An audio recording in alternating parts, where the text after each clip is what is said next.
Alright, so to start, this is EM1. Now EM1 has an oscilloscope and a function generator.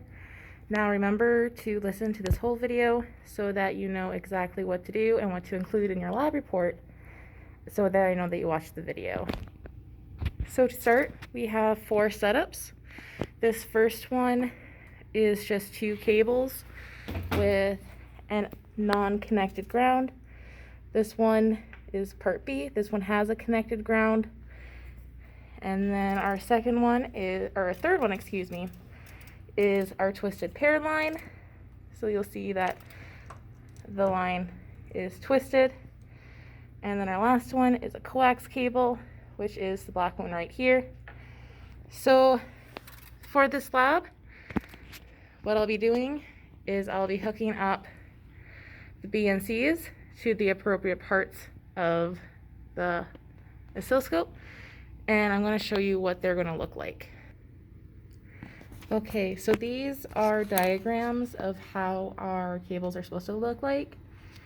Now, what you'll notice is that we have the oscillator, which is our function generator. It's hooked up to port A or port 1. And then the port 2 or port B on the oscilloscope is hooked up to the second line. Now the difference between this line and this line is that there's a 10 ohm resistor here, and what that does is it completes a loop, because here we have the oscillator, so that has a resistance, so it has a completed loop. But in order to read crosstalk, there can't be a short or an open, so we need to add in a 10 ohm resistor. So what you'll see is that this is cable 1, and that is tied into this one, which is then tied into the function generator. Port 2 is hooked up to this one, and you'll see that it has a 10 ohm resistor. Now in your lab reports, I want you guys to mention why was there a 10 ohm resistor on the crosstalk line. And so what we're going to do from here is we are going to turn on the function generator, and on page 3 we have this nice graph, so we know that we need to get all these frequencies and that we need to record V2 over V1. So we're going to start with 30 kilohertz. So I'm going to move it down to the multiplier of 200K, and then see if I can.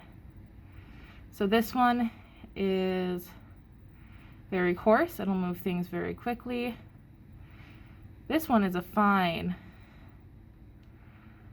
gesture. So since I didn't get down to there, what I'm going to do, increase it to there, decrease,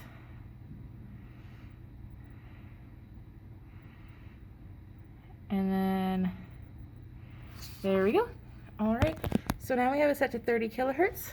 We're going to come over here and we're going to hit auto set to see what's happening. Okay, we are then going to set this to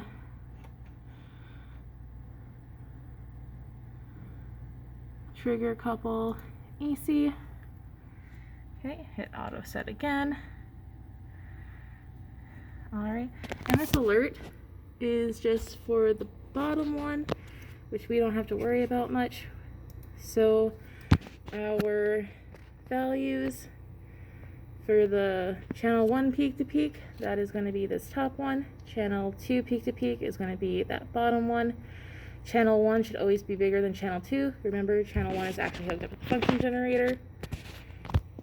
So what I'm going to do now is I'm going to increase, and I'm trying to get 2 volts peak to peak on channel 1.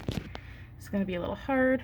So every time the line comes off, I'm going to be readjusting it so that my oscilloscope can actually measure it. Alright, so we're getting close. Looking for 2 volts peak to peak. Alright, so I'm at about 2 volts peak to peak. It's going to be jumping around quite a bit just because of the cable assembly. So now what I'm going to do is record. Let's see, it's looking like 1.96. Increase it just a little bit.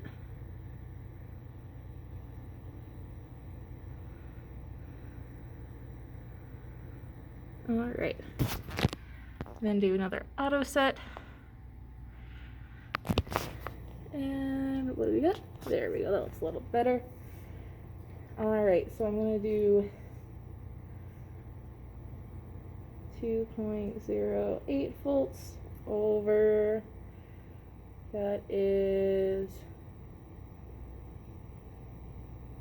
8.4 millivolts. And I'm just recording that over here. So I'm gonna pause the video and I'm gonna finish for part A.